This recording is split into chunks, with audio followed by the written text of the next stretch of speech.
Boa noite. Estamos mais uma vez aqui, nesse momento tão importante da nossa vida, porque estamos aprendendo muitas coisas com esse processo epidêmico que estamos vendo, mas está valendo a pena, porque eu vejo muitas pessoas se transformando, criando, se expandindo, pessoas que estavam agarradas naqueles conceitos ortodoxos de trabalho, de empresas, agora estão abrindo um repertório de possibilidades. E assim a gente vai aprendendo, não é? Aprendendo que nós temos um repertório de possibilidades internas guardadas lá no nosso fundinho do porão, daquela casa mental, que hoje a gente vai conversar sobre ela, né? Então, vamos dar prosseguimento ao nosso estudo, lembrando sempre que nosso Mestre Jesus nos acompanha, dirige a nossa vida, está sempre mandando mensageiros para nos instruir, para nos informar intuitivamente, e que nós possamos ter ouvidos para ouvir e termos o coração para doar. Pedimos, então, autorização para o início do nosso encontro de hoje. Graças a Deus. Nós estamos com o capítulo 19, né? Vou aqui silenciar aqui os meninos, porque eles são barulhentos. Nunca vi meninos mais barulhentos do que esses dois. Vamos ver como é que ele voltou, né? Ele voltou espalhando conhecimento e, com isso, nos favorecendo cada vez mais com os seus pensamentos, a sua poesia, sempre a poesia de Leon Denis fazendo sucesso no nosso caminho. Então, estamos de volta, retomando o capítulo 19 no segundo momento. O capítulo é a Lei dos Destinos, que quem organizou foi Talos Argolo Jesus, que trouxe para nós todo esse conteúdo, revendo o pensamento de Leon Denis. Mas nós estamos no meio do capítulo, então, vale a pena a gente saber o que nós falamos no finalzinho do capítulo anterior. Se tivéssemos aqui com a presença de vocês, eu ia perguntar quem é que lembra. Mas mesmo assim, faça uma brincadeira aí antes de eu falar. Quem está lembrado do que fizemos, do que falamos no capítulo anterior? Será? Quem ganhou? Não sei, mas eu tenho certeza que tem muita gente que lembrou. E quem não lembrou, vai lembrar agora. Nós falamos da obra Missionários da Luz. Essa obra, André Luiz, que trouxe o preparo da reencarnação, o regresso do espírito Segismundo. E aí, nesse capítulo, a gente vai ler detalhes dessa movimentação espiritual que vai levar Segismundo para o plano físico, através dessas vias naturais do processo reencarnatório. Então, vocês, se vocês já viram no vídeo, vocês veem que realmente o vídeo traz bastante detalhes da história, trazendo figuras, né, sobre o restringimento aqui do Segismundo, do pessoal aqui na terceira figura, o pai e a mãe chegando, vocês veem o canal de prata, né, o fio de prata, mostrando que são os dois encarnados, porque todo mundo sabe que quando a gente vai desdobrar no plano espiritual, nós vamos com esse fio de prata que vai manter a gente conectada com o corpo através dessa vibração. No primeiro quadro, a gente viu o Alexandre examinando os mapas para ver como vai arrumar, né? Como é que vai ser arrumado os cromossomos para o Segismundo nas necessidades dele. Então, nós paramos aí e vamos, então, continuar vendo as preocupações de Leon Denis. A preocupação de Leon Denis em situar o papel da dor nesse processo de educação do ser foi muito importante e interessante. Ele afirmou que a educação completa sem dor é impossível de realizar. Portanto, as nossas situações de dores não surgem apenas por um caráter expiatório.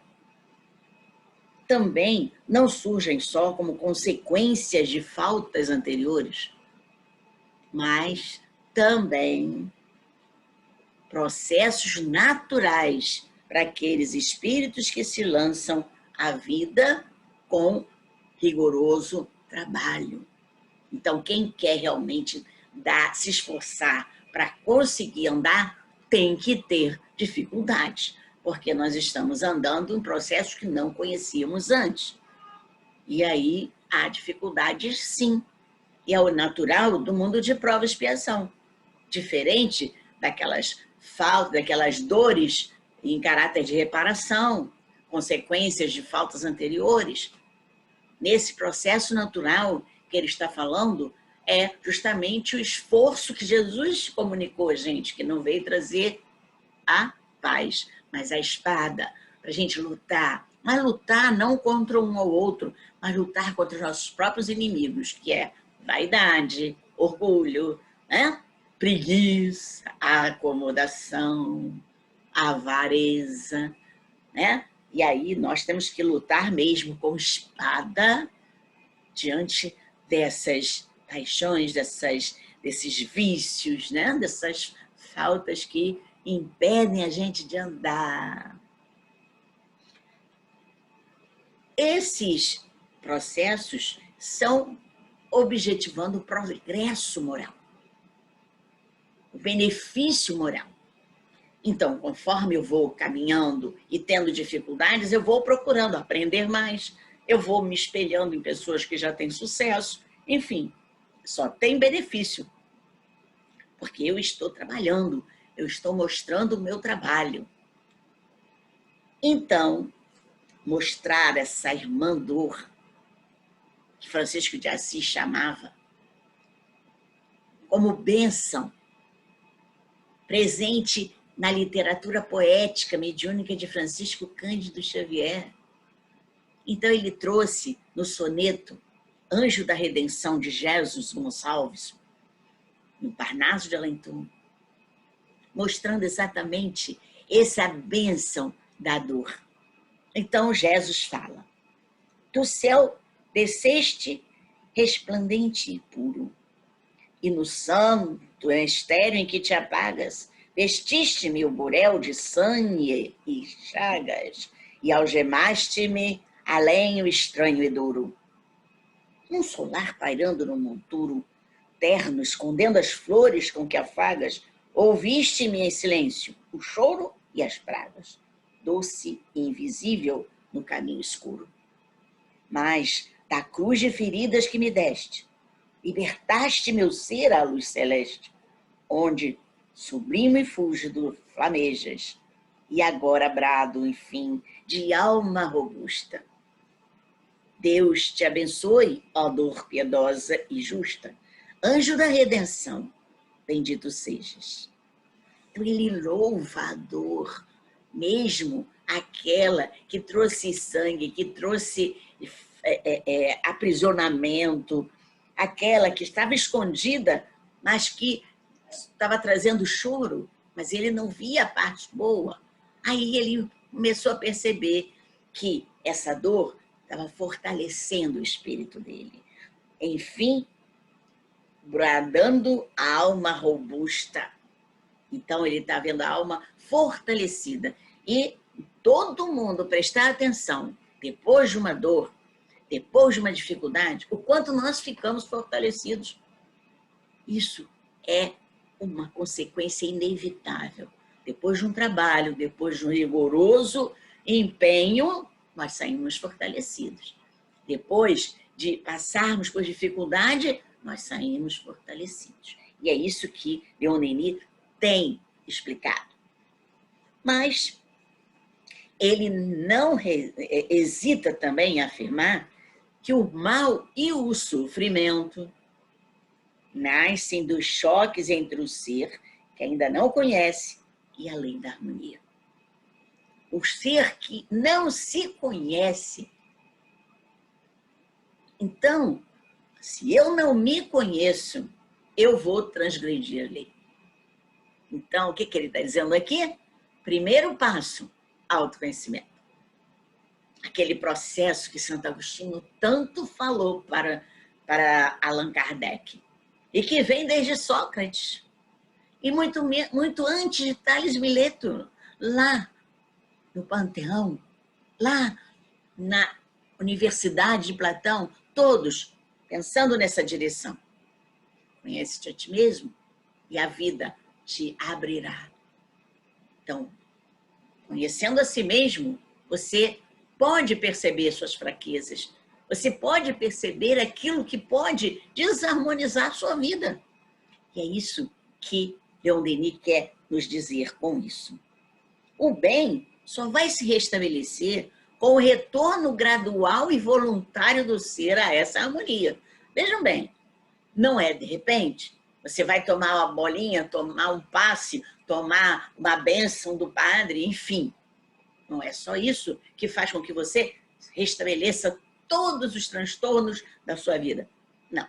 Primeiro, é gradual esse retorno. E depois requer a sua vontade. É voluntário. Não adianta você querer pegar uma pessoa e levar no médico, ela não toma o remédio, se ela não quiser. Né? E qualquer tipo de remédio. Você pega o evangelho, que é um remédio para todos, dá para uma pessoa. Ah, não. Com o evangelho você vai melhorar em tudo. E se ela não abre o evangelho, se ela não entende o evangelho, se ela não consegue perceber os ensinamentos, ela não vai mudar em nada, porque a mudança é de dentro de nós. É trazer esse autoconhecimento para que eu possa entender o que eu tenho que realmente fazer para voltar à harmonia. Isso já foi dito por Emmanuel, lá no Consolador. Está equiparando ao que Leon Denis está falando. Emmanuel diz: o determinismo divino se constitui de uma só lei, que é do amor para a comunidade universal. Todavia, confiando em si mesmo mais do que em Deus, o homem transforma sua fragilidade em foco de ações contrárias a essa mesma lei, efetuando desse modo uma intervenção indébita na harmonia divina. Eis o mal. Urge recompor os elos sagrados dessa harmonia sublime. Eis o resgate.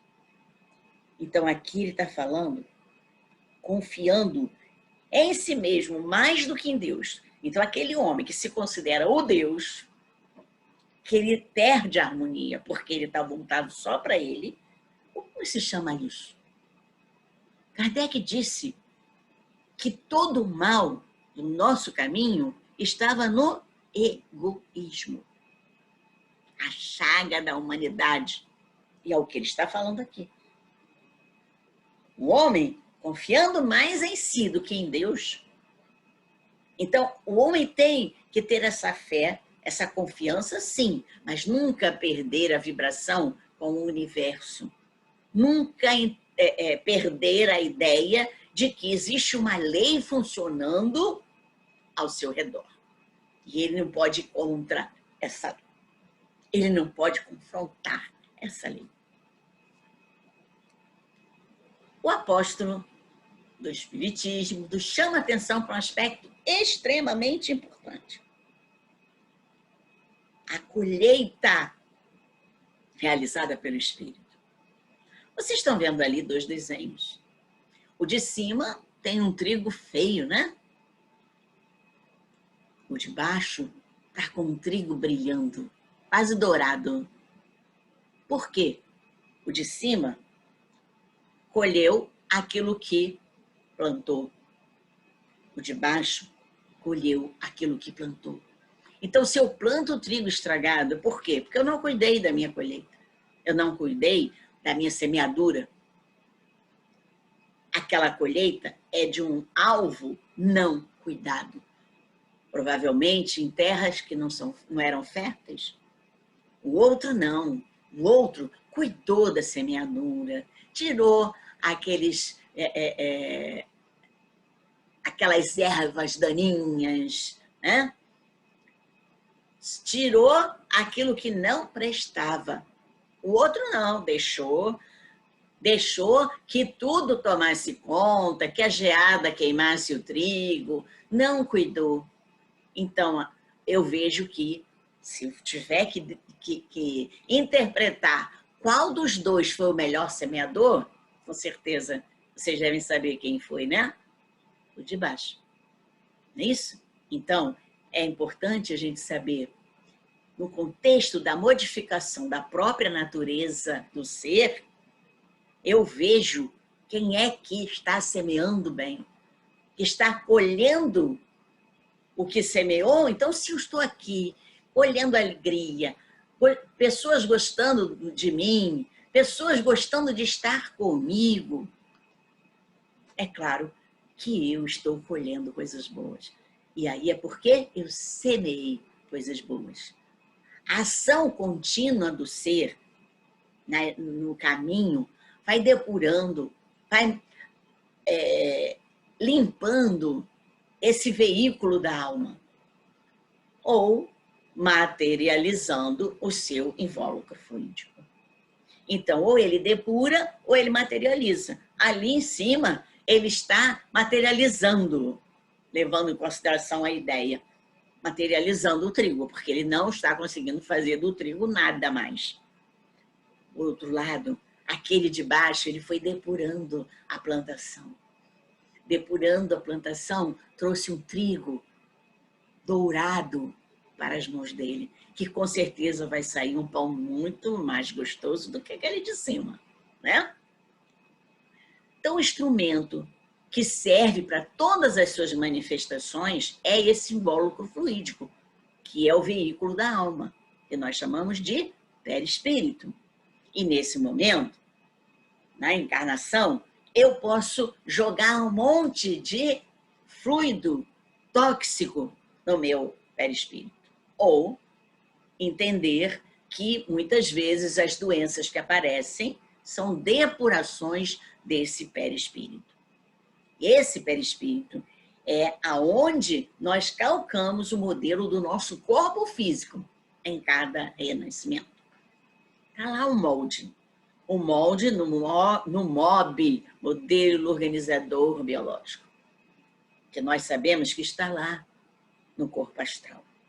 Então, que esse modelo ele está sendo feito através da minha plantação. Está sendo a minha colheita. Como é que eu tenho corpo? Como é que eu nasci? Cheio de mazelas, cheio de restrições. É porque eu estou colhendo aquilo que plantei. Então, esse processo que vai se utilizando o corpo espiritual vai promover o aumento da capacidade perceptiva do ser. Então, eu começo também a sutilizar as minhas percepções, ampliando as minhas percepções. Quanto mais depurado está o meu invólucro fluídico, mais o meu espírito consegue ver adiante. Porque o meu invólucro fluídico é aquilo que dá passagem do espírito para a parte material. Então, se ele está nebuloso, se ele está opaco, o meu espírito consegue ver só aqui. Agora, quando ele está depurado, sutilizado, ele começa a ampliar a visão do espírito. Que é o espírito que está vendo, não é o perispírito. Mas o perispírito é o veículo em que a alma se comunica. Então, se aumenta a capacidade perceptiva, eu passo a ter olhos de ver. E aí eu vou ver as maravilhas do infinito. Eu vou conseguir vibrar com os espíritos elevados. Eu vou conseguir realizar essa inacessível mente materializada do homem, que eu vou realmente trazer realizações para aquele homem que ainda está aferrado à vida da matéria densa, que só caracteriza o estado de atraso moral da Terra. Essas realizações são inacessíveis para esse homem materializado, para esse homem aferrado às matérias. Então, para que isso aconteça, eu preciso ir sutilizando meu corpo espiritual. E para isso eu preciso ter uma ação de depuração. Trabalhar as minhas viciações, meus pensamentos, meus sentimentos, né? Para que eu possa enviar sempre energia favorável, energia benéfica para o meu corpo espiritual. Se você está lá com o corpo espiritual intoxicado, ele vai estar todo manchado. E aí, a Joana de Ângeles diz, o seu trabalho de encarnação é luarizar o seu corpo espiritual. Isto é, trazer luz de novo. Isso significa depuração. Da mesma forma, ações e pensamentos orientando no sentido destrutivo também promovem uma contração, um entenebrecimento dos fundos que constituem o seu perispírito. Isso agrava a situação de adoecimento espiritual e de afastamento em relação à lei de Deus. Por quê? Porque você fica preso, você fica intoxicado, você fica estagnado diante de uma situação. E aí você não consegue crescer, você não consegue ampliar sua visão, você não consegue perceber as maravilhas e nem entrar em contato com o plano espiritual mais superior. Você está todo ali, trancado. Né? Então, Denis mostrou que a mecânica da construção dos valores positivos ou negativos é decorrente dessa ação contínua do pensamento e da vontade. Ao longo dos séculos, das experiências sobre o organismo perispiritual. Então, eu vou andando nas minhas encarnações, e aí eu vou trazendo para mim todo o processo de tóxico, todo o processo intoxicante do meu organismo perispiritual. Então, com isso, eu vou ter que passar para a mudança de pensamento, para a mudança da minha vontade, para a construção de valores positivos. Senão, não vai adiantar ficar só... eu estou fazendo oração, eu estou indo ao centro tomar passe, eu estou indo à igreja todo domingo. O que adianta? Se você não está no dia a dia trabalhando essa vigilância dos seus pensamentos e da sua vontade. Desanimou? Não tem jeito. Toda aptidão, todo talento nato, todo dom que o ser faz portador é fruto desse trabalho laborioso de maturação que se dá no tempo, no sentido positivo quanto no sentido negativo. Então, eu tenho talento para enganar, para trair, aptidão para manipular as pessoas.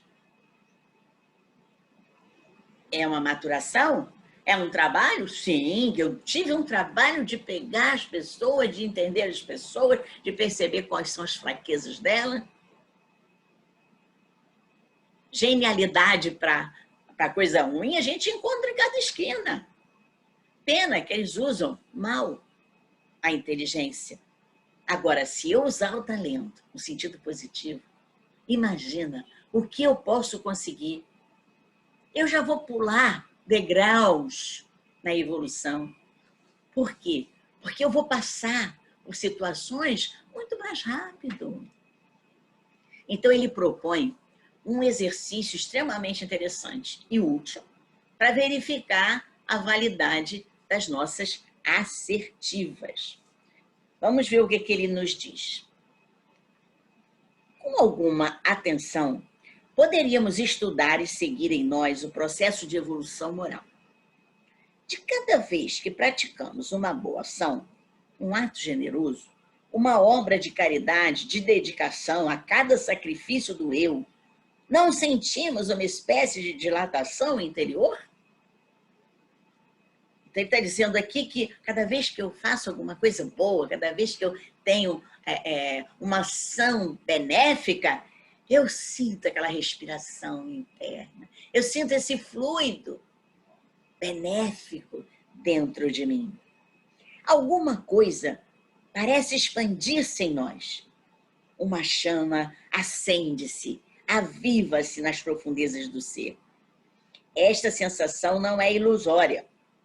O espírito ilumina-se a cada pensamento altruísta, a cada impulso de solidariedade e de amor puro. Se esses pensamentos e atos se repetem, se multiplicam, se acumulam, o homem acha-se como que transformado ao sair da sua existência terrestre. Quando ele chega lá em cima, ele está puro, ele está leve, ele está sorridente, está com o espírito brilhando. A alma e seu invólucro fluídico terão adquirido um poder de radiação mais intenso. Então, é assim que é por isso que a gente vê os anjos todos iluminados, porque eles já chegaram a esse patamar de pureza. Mas nós podemos aumentar nosso brilho, sim, a cada encarnação. Basta que a gente dê atenção àquilo que estamos colocando aqui dentro. Aos nossos pensamentos, aos nossos sentimentos e às nossas ações. É isso que é o exercício que Denis está nos propondo, né? Então, em suma, ele diz: tanto o gênio quanto o santo são frutos dessa profunda elaboração que se dá gota a gota, passo a passo, como um fruto natural do acúmulo de horas de serviço e devoção dedicadas à edificação de uma nova criatura.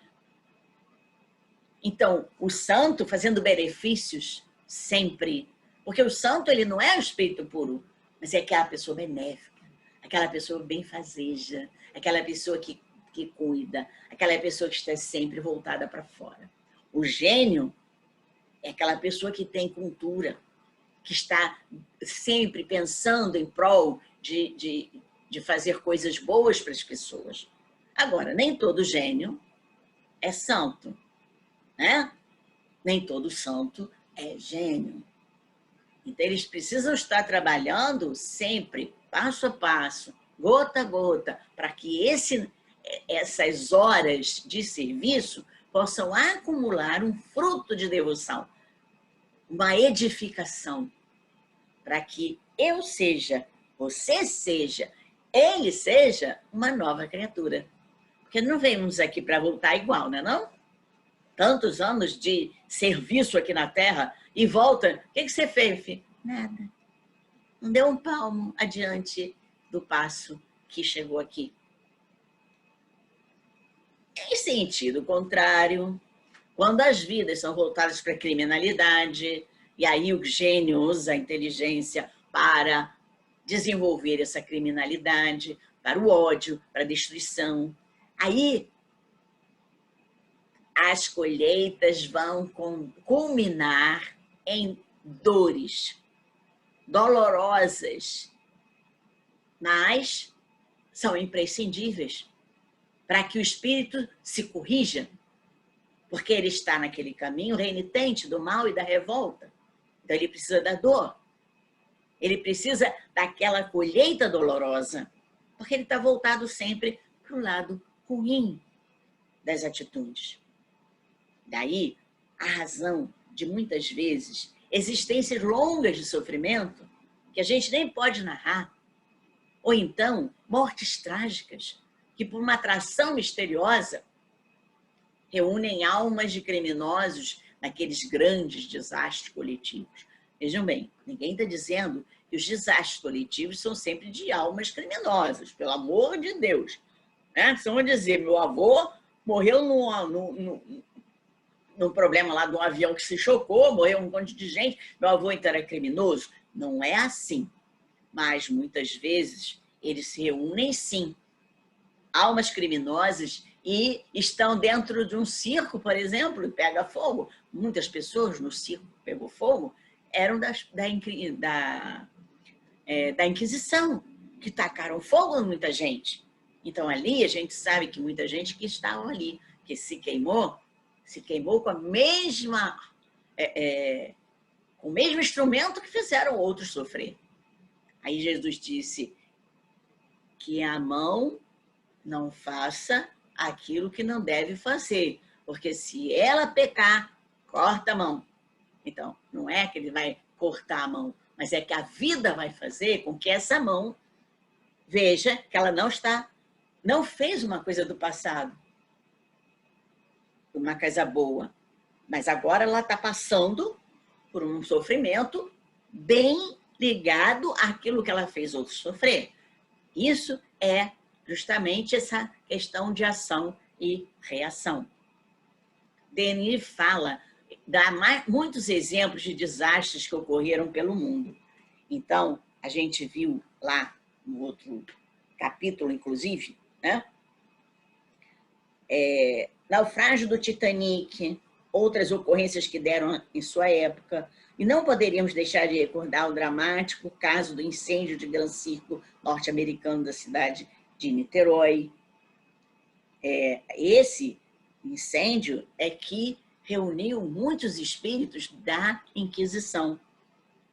No dia 17 de dezembro de 61, evento este que teve seus bastidores espirituais revelados pela mediunidade de Chico Xavier no livro Cartas e Crônicas. No capítulo 6, intitulado Tragédia no Circo, o ilustre escritor brasileiro nos relata que aqueles espíritos que desencarnaram no doloroso incêndio na cidade fluminense compunham a turba desvarada de mais de 1000 pessoas, que no ano de 177 auxiliaram na captura de 1000 mulheres e crianças cristãs que seriam exterminadas no martírio do circo romano, queimadas e pisoteadas por cavalos desgovernados, num espetáculo dantesco de crueldade e insensibilidade.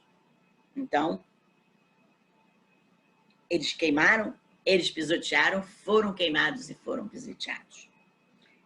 Diante deste quadro que caracteriza o funcionamento da lei dos destinos do universo, com sua inexorável dinâmica de aplicação, Leon Denis nos propõe uma metodologia para assegurarmos que nós mesmos, uma depuração fluídica e um bom estado moral. Então, o que ele diz para nós fazermos? Disciplina do pensamento, higiene da alma. Essenciais para a conquista definitiva dos valores imperecíveis que vão ornar os seres espirituais com as belezas elevadas, com as glórias imorredoras que emanam do coração de todos aqueles que se encontram em harmonia com a lei de Deus. Então, essa é a conquista que não morre, aquela conquista que vai trazer para nós belezas e glórias que são eternas, que vão sair do nosso coração, porque nós já estaremos encontrando essa harmonia com a lei de Deus. Então, nosso coração vai brilhar, nosso coração vai expandir também a nossa luz. Emmanuel nos afirma: o adágio popular considera que o hábito faz a segunda natureza. E nós devemos aprender que a disciplina antecede a espontaneidade, dentro da qual pode a alma atingir mais facilmente o desejo da sua redenção. O que Emmanuel quer dizer com isso? O hábito faz a segunda natureza. Mas, antes de criar hábito, quer dizer, no sentido da espontaneidade, antes de meu ato estar espontâneo, eu tenho que ter disciplina. Por isso ele disse, ao Chico Xavier, que perguntou o que ele precisava para que ele pudesse escrever não sei quantas obras. E ele disse disciplina. E depois da disciplina? Disciplina. Bom, tá certo. Disciplina, disciplina e depois? Disciplina. Então, eu digo agora para vocês, o que nós precisamos fazer? Disciplina. Disciplina e disciplina. Para que isso ganhe espontaneidade. É por isso que Jesus disse vigiar. Vigiar para poder disciplinar nossos pensamentos, nossos sentimentos e dar força à nossa vontade. Quero modificar? Quero. Eu tenho que ter força nessa vontade. Então, eu tenho que disciplinar pensamento e disciplinar sentimento. Além disso, Leon Denis também nos falou no aperfeiçoamento. Deve-se buscar aperfeiçoamento, deve-se buscar embelezamento da minha natureza íntima, da sua natureza íntima, da natureza íntima dele, e assim sucessivamente, aumentando o seu próprio valor e a construção do edifício da consciência, que é a finalidade da nossa encarnação. Então, diante dessas considerações, para que eu realmente tenha como finalidade a elevação, e na encarnação a gente tem essa finalidade, né? Chegar um pouquinho mais acima. Eu tenho que construir o edifício da consciência aonde? Nós falamos disso lá em Leon Denis. A construção na rocha, a consciência fincada na rocha, isto é, sem balançar, sem dúvida, sem insegurança. Eu sei e ponto. Então, eu tenho que desenvolver esse saber, esse conhecimento, esse entendimento, para que o edifício da consciência possa estar envolvido nessa rocha. E aí, essa consideração, ela se encontra dissecada na obra No Mundo Maior, de Chico Xavier, no capítulo 3, Casa Mental. André Luiz apresenta detalhes valiosos referentes aos 3 andares desse castelo interior. Ele coloca nos níveis o porão, no nível subconsciente. Esse subconsciente sumariza as conquistas evolutivas do ser, falando então do passado, dos automatismos e hábitos conquistados na minha encarnação, com os meus exercícios, com as minhas experiências. O consciente é a sala da área social, está aqui na sala de visita. Ali mostra o campo em que a criatura trabalha pela sua autoconstrução. É o presente. E vai depender do esforço e da vontade, para que essa área social possa ter fluência, né? Possa realmente ter um conteúdo útil, senão eu vou sujar minha área social, né? Vou sujar o meu presente e vou ter que ser responsável por aquilo que eu estou fazendo no meu presente. Ele também fala do sótão. O sótão, ele chama de superconsciente, caracteriza o futuro de realizações espirituais elevadas, abrigando em si o Cristo interno. Nessa explanação, nessa expressão que Carlos Pastorino usa, Cristo interno. Então, aqui nós temos o mapa da nossa mente, né? Da nossa casa mental. E aonde está a mente? No espírito. Então, isso aqui, apesar de ser estimulado os lobos do cérebro, se encontra no espírito.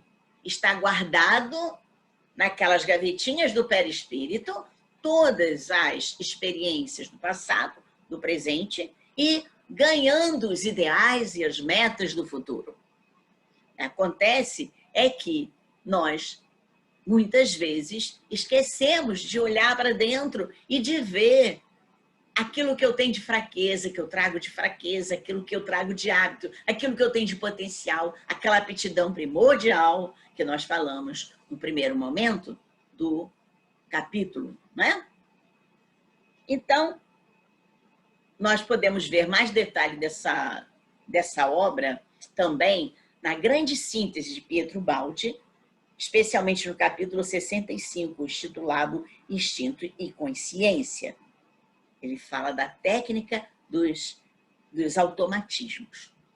Vale a pena também a gente dar uma olhada lá nessa obra de Pietro Baldi. Sempre Pietro Baldi estando junto, né, com Leon Denis, como nós vimos. Outra ideia encontrada em Denis é a tradição druídica. Todo mundo sabe que Denis e Kardec estiveram juntos lá nos celtas. Todos dois foram druidas. E essa tradição druídica trouxe para ele um conceito que diz o seguinte: cada um de nós possui a disposição particular a que os druidas chamavam Awen, isto é, a aptidão primordial de todo ser para realizar uma das formas especiais do pensamento divino. Olha só o que eu estou falando o tempo todo. A aptidão primordial, que está lá, que dá para nós todo o dom, o conteúdo inato que nós falamos ainda agora, né?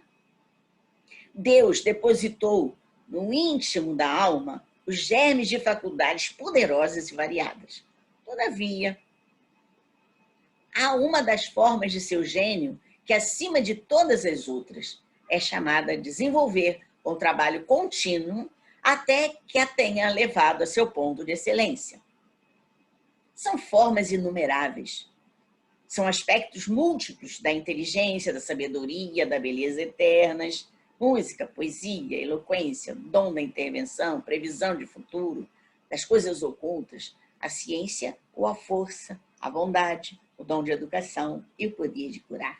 Então vejam, né, que realmente ele coloca cada individualidade diante de uma tarefa especial, cumprindo no conceito da criação a meta que veio desenvolver. Então, esse conjunto de faculdades que está lá, trazendo para nós uma aptidão primordial, né, está fazendo parte da formação espiritual de cada um. E isso pode vir à tona trazendo esse ponto específico para cada alma a ser trabalhado de um modo especial. Pode trabalhar individualmente, como também pode trabalhar coletivamente. Se nós conseguimos erguer em conjunto o grande cântico de reconhecimento a Deus e uma inacessível obra de harmonia em seu nome, nós vamos realmente entender o que é brilho espiritual.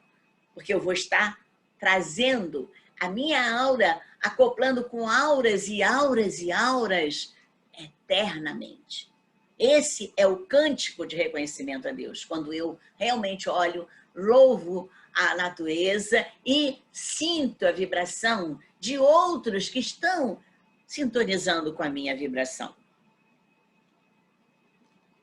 O próprio Denis parece afirmar que quando projeta a entidade humana, o pensamento divino, vai impregnando mais particularmente essas forças que vão trazer para ele um papel especial nesse concerto universal. Veja, nós participamos de um concerto universal. Cada um é uma notinha, cada um é um instrumento e precisamos de harmonia. Como é que uma orquestra não toca sem harmonia? A música tem harmonia, mas se os instrumentos também não se harmonizarem, vai sair uma música num tom, outro instrumento toca no outro tom, outro toca outra nota, que não é para estar ali naquele pedaço. Imagina a bagunça.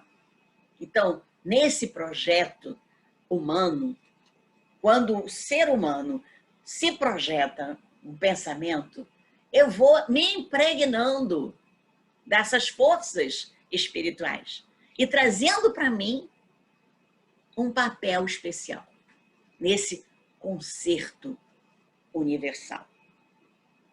Esse pensamento deu um início sobre o funcionamento do universo como um grande organismo coletivo, encontra eco novamente na grande síntese de Pietro Baldi, o capítulo Universo como organismo, movimento e princípio.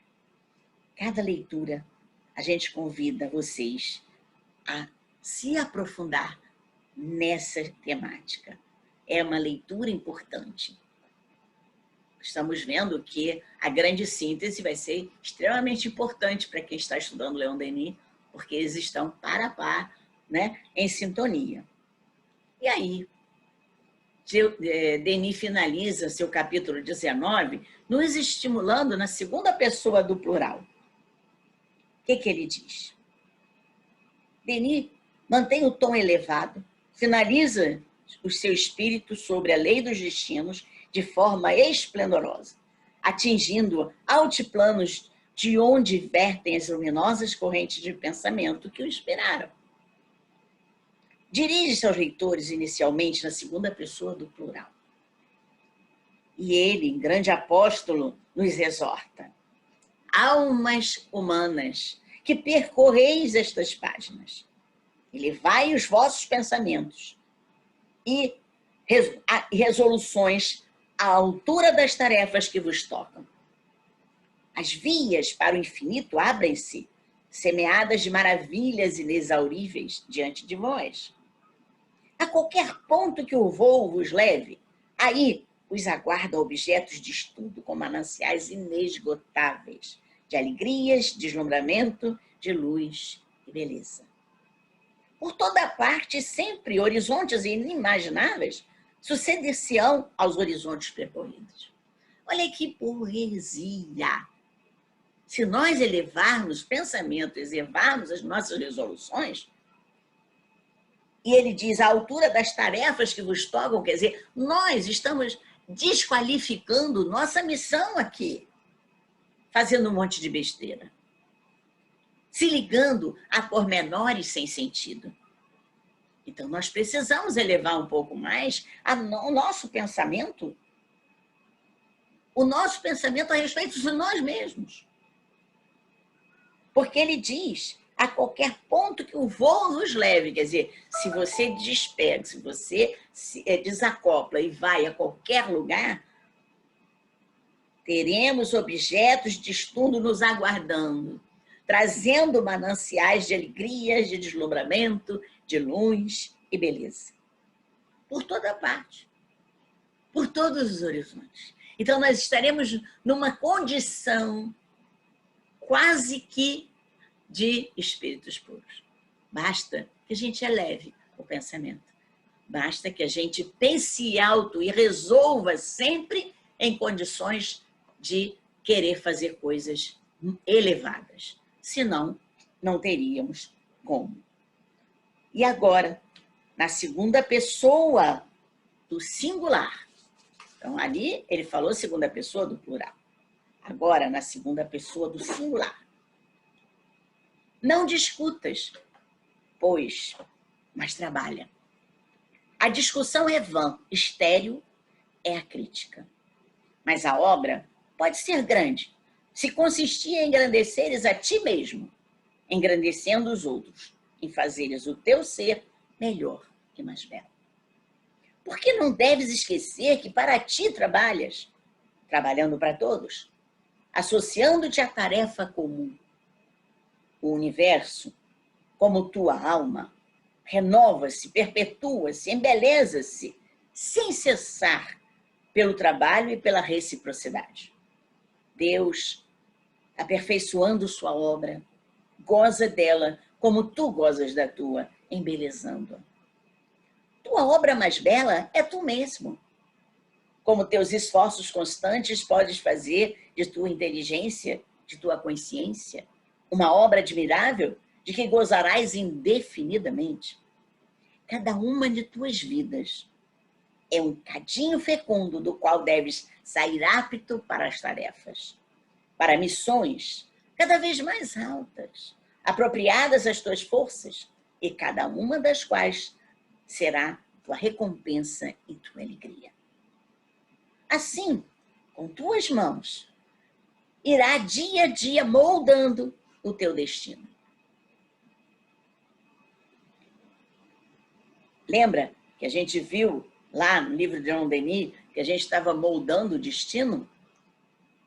Renascerás nas formas que teus desejos constroem, que tuas obras geram, até que teus desejos, apelos tenham preparado formas e organismos superiores aos da Terra. Renascerás nos meios que preferes, junto dos seres queridos que já estiveram associados aos teus trabalhos, às tuas vidas, e que viverão contigo e para ti, como tu reviverás com eles e para eles. Terminada que seja a tua evolução terrestre, quando tiveres exaltado tuas faculdades e tuas forças a um grau de suficiente capacidade, quando tiveres esvaziado a taça dos sofrimentos, das amarguras e das felicidades que nos oferece este mundo, quando lhe houveres sondado as ciências e crenças, comungado com todos os aspectos do gênio humano, subirás então, com teus amados, para outros mundos mais belos, mundos de paz e harmonia. Volvidos ao pó, teus últimos despojos terrestres, chegada às regiões espirituais, tua essência purificada, tua memória e tua obra hão de amparar ainda os homens, teus irmãos, em suas lutas, em suas provações, e poderás dizer com a alegria de uma consciência tranquila: minha passagem na terra não foi estéril, não foram vãos os meus esforços. Então a gente viu como Denis coloca a importância da gente ir moldando o nosso destino de uma forma elevada, de uma forma consciente, de uma forma realmente a trazer, a deixar um legado e a trazer para o nosso espírito cada vez vibrações maiores. Então, o nosso corpo está lá virando pó, mas a nossa obra fica inesquecível. Como inesquecível será a nossa passagem a cada encarnação no nosso próprio espírito. Por isso ele diz, estamos trabalhando para você mesmo. A tua obra mais bela é tu mesmo. Vamos nos embelezar, afinal de contas, e o diamante que nós somos para ser burilado, né? Nós somos um diamante para burilar. Aquela pedra bruta que vai virar aquela pedra brilhante, valiosa, somos nós. E ele finaliza essas reflexões em torno da lei dos destinos com os versos do grande poeta Castro Alves. Mais uma vez, a psicografia do nosso querido Chico Xavier, sempre ali trazendo esses autores que nós vimos no Parnaso de Além Túmulo, ele está trazendo vários poetas. Há mistérios peregrinos.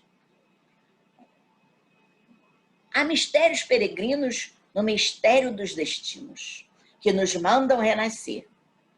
Da luz do Criador nascemos, múltiplas vidas vivemos, para a mesma luz volver. Então, ele está trazendo a reencarnação e o retorno. A reencarnação e o retorno. Então, isso é o mistério do destino, fazendo com que a gente renasça da luz do Criador e volte novamente para a luz do Criador, trazendo sempre esse mistério do destino que nós não sabemos aonde vai dar, mas que somos nós que burilamos. Então, encerramos o nosso capítulo 19 e temos notícia. Vamos para a terceira parte do livro. Vamos agora falar das potências da alma. Capítulo 20. Vamos começar primeiro com o livro original e depois viemos para o novo olhar.